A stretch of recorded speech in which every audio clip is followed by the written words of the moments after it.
Você ora com frequência? Você ora como tendo um hábito de oração, de comunhão com Deus, de ter a necessidade de sempre estar com Deus? Ou você é uma pessoa que nessa área, na área da oração, só ora quando vai num culto, numa igreja, ou só quando as coisas estão assim, verdadeiramente difíceis? Aí você recorre a Deus, você não tem a quem recorrer, você vai a Deus. Mas ainda assim é aquela oração rasa, superficial, sem coração e sem alma. Bom, eu já falei algumas vezes, já preguei sobre esse tema e aprendi que oração para nós, os que cremos, é como o ar que respiramos. Nós não podemos viver sem. Nós oramos e devemos orar todos os dias. Primeiro lugar, claro, para ter comunhão com Deus. Ele é o nosso Pai. Conversar, para estar com Ele. A exemplo de Adão, que na viração do dia tinha comunhão com Deus, aprendia, porque ele foi criado à imagem e semelhança de Deus, mas ele foi aprendendo e foi conhecendo Deus. À medida que ele foi desenvolvendo aquela comunhão, e nós não sabemos quanto tempo Adão viveu no paraíso antes da queda, não temos essa informação. Eu acredito que foram muitos e muitos anos até o incidente da queda. E todos os dias, na viração, quando começava a entardecer para anoitecer, depois da atividade, do trabalho, Adão vinha e conversava com Deus.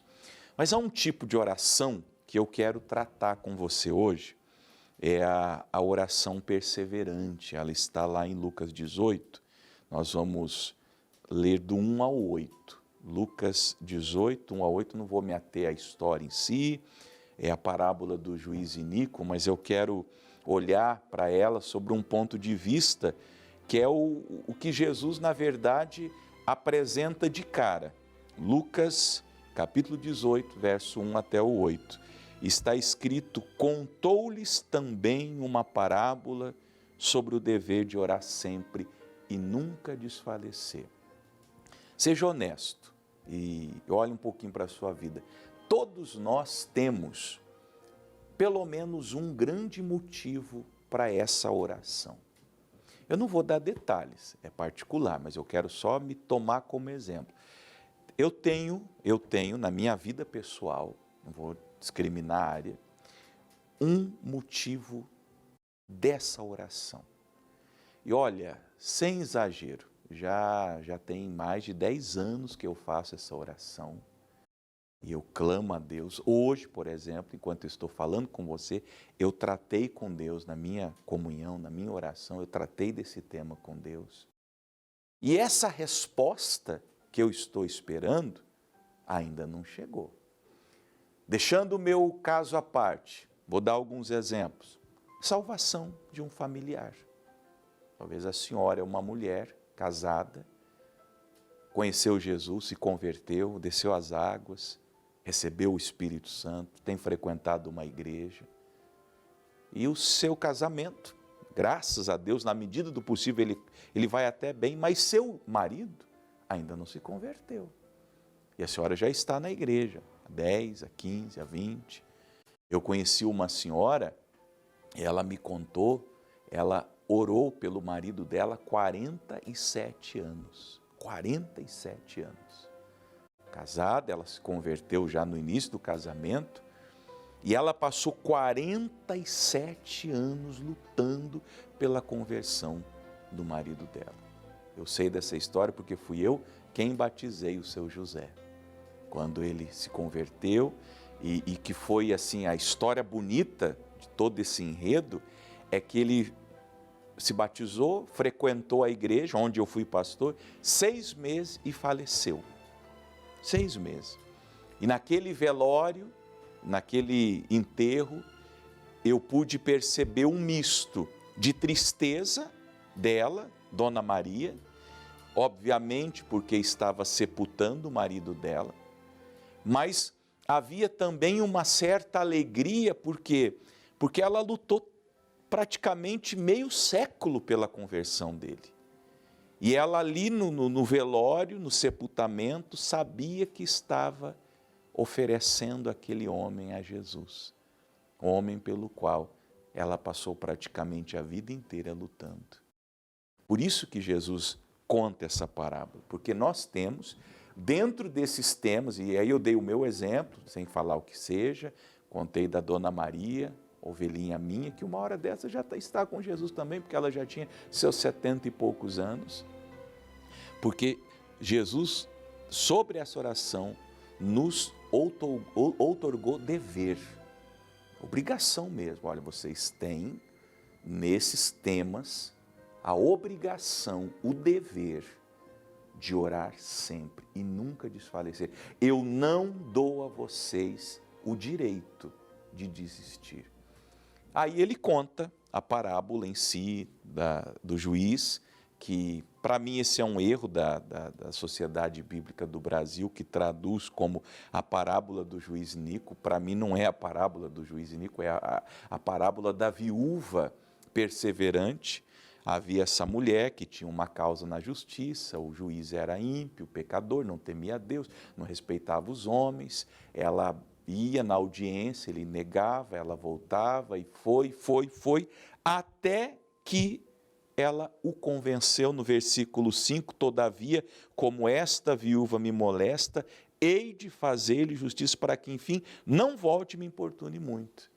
O que Jesus ensina na parábola? Que não importasse o que acontecesse, aquela mulher não desistiria do direito dela e da causa dela. Não sei, não vou usar por base os dias contemporâneos. Hoje você entra na justiça, dependendo de qual seja a área. Aqui me parece uma questão de herança, ela era viúva, possivelmente alguma coisa do marido. Mas hoje você entra na justiça, dependendo da área, 2 anos para você ir na primeira audiência, aí você vai, tem uma primeira audiência, não fica nada resolvido, ou se resolve, apela-se para uma instância superior, você vai ser chamado para uma outra audiência daqui 2 anos. Tem processos aí, eu sei de processos que já perduram 20, 30 anos e ainda não terminaram, não foram concluídos, não foram transitados ainda em todas as instâncias. Então, assim é. E foi a história dessa mulher e a minha história. Agora, por que Deus não atendeu ainda? Esse é um mistério que eu não vou tentar revelar. Uma coisa eu sei, Jesus me mandou não desistir. Há orações que são respondidas no mesmo momento. Às vezes você está enfermo, você faz uma oração, você determina, como o nosso missionário ensina, repreende e expulsa o mal e sai a doença, sai a enfermidade, a porta fechada se abre, a mão do demônio que estava segurando uma área da vida é solta e aquilo ali começa a fluir, mas às vezes não. E aí, nesses casos, eu tenho para mim que não é uma questão demoníaca. Tem uma questão muito mais a ver com o céu do que com o inferno. E está naquele campo, naquela dimensão do que nos é ocultado, das coisas que são misteriosas. Eu não sei.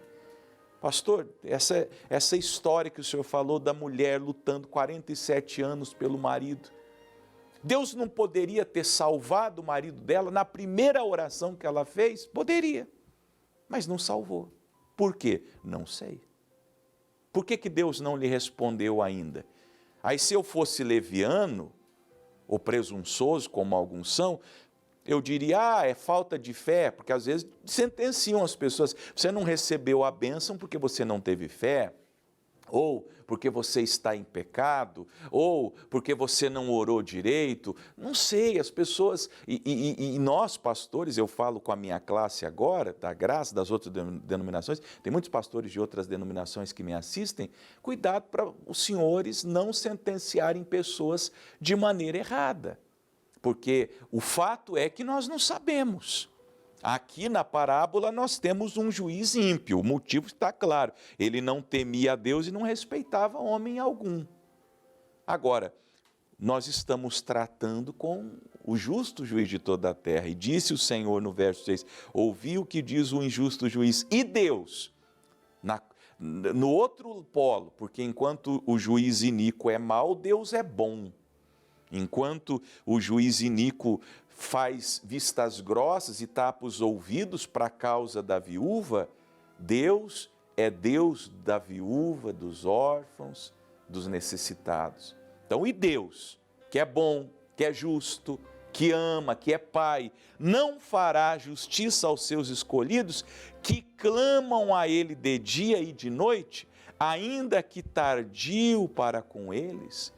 Eu gosto da tradução que diz, ainda que pareça tardio para com eles, porque às vezes parece-nos, a impressão que temos é que Deus não quer nos responder.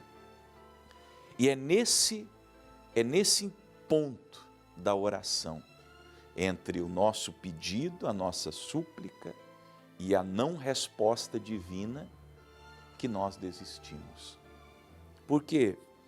Porque a gente começa também a dar ouvidos ao diabo, às pessoas que vão dizendo, você, sei lá, você não tem fé, ou você deve estar em pecado, ou talvez esta não seja a vontade de Deus para a sua vida. Aí você vai se convencendo de que não vai receber aquela bênção e simplesmente para de orar. Pensa comigo agora, pensa comigo. Quantas orações você deixou de fazer? Quantos pedidos? Quantas orações foram abortadas ao longo da sua caminhada? Orações que quando você as fez, no início, no princípio, tinham promessas como bases. Talvez da sua vida amorosa, da sua vida sentimental. Aí, numa certa idade, você fala, pastor, eu acho que para mim já deu, não é? 40 anos, 45 anos, eu casar, ter filhos, acho que não é mais para mim. Quem disse que não é mais para você? Quem disse? Pastor, eu sou casada, mas eu não pude ter filhos, eu era estéril. Mas você não creu no teu coração que Deus lhe abriria a madre? Você, Senhor, aquela promessa da vida financeira, o Senhor sempre soube no seu coração do teu potencial para trabalhar, para crescer, para prosperar. Por causa das dificuldades dos últimos anos, que não vieram só sobre o Senhor, vieram sobre o Brasil, sobre o mundo. Nós estamos saindo de uma pandemia agora. Por causa da negativa, você desistiu? E você que está lutando contra um pecado? Porque hoje, quando eu orei de madrugada, eu tive no meu coração essa impressão de pessoas que lutam contra pecados. Pecados grosseiros e pecados de coisas corriqueiras do dia a dia. Você que talvez tenha um hábito de mentir, ou você que é muito tímido, tem uma personalidade introvertida, e aí você vai parar de lutar para ser moldado e transformado à imagem de Jesus? Por que você parou a sua oração? É um dever que você ore sempre. Nunca desfaleça. Ainda que o Senhor pareça tardio. Ainda que pareça que a resposta não vem. E não tente entender por quê. Eu falo isso pela terceira vez, eu quero deixar claro. Não tente entender por quê e não aceite que alguém lhe diga: você não tem fé, você não é digno desta bênção, você não vai conseguir. Não acredite nessas pessoas, porque Jesus não toca nesse assunto. Quando ele fala da oração perseverante, a única coisa que ele diz é: orem até alcançarem a bênção. E ele mostra a história de uma mulher que tinha tudo para desistir, que tinha tudo para desanimar, que tinha tudo para olhar atrás e não parou. Ela só parou no dia que o juiz importunado deu a ela a causa. É assim. Digo-vos que depressa lhes fará justiça. Agora, esse é o ponto. Quando, porém, vier o Filho do Homem, porventura achará fé na terra? Onde está essa fé, gente, que nos faz lutar todos os dias e nunca desistir da vontade de Deus, dos planos dele para nós, daquilo que Ele um dia colocou nos nossos corações, daquilo pelo qual um dia nós lutamos tanto. Eu sei, pessoas que lutaram tanto, você era tão dedicado, você era tão esforçado, você era um guerreiro, um valente. Olha a pessoa que você está se tornando. Me perdoe falar isso, você virou um fracassado, uma derrotada. Cadê aquela mulher, cadê aquele homem que cria, que orava, que clamava, que levantava nas madrugadas, que jejuava, que ia na igreja, que vivia esplendidamente, de cabeça erguida, cheio de fé no coração? Onde está aquela pessoa? Faça ela sair de novo de dentro de você, até que Deus lhe atenda. Por quê? Porque é um dever meu, seu, nosso, de orar sempre e nunca desfalecer. Amém?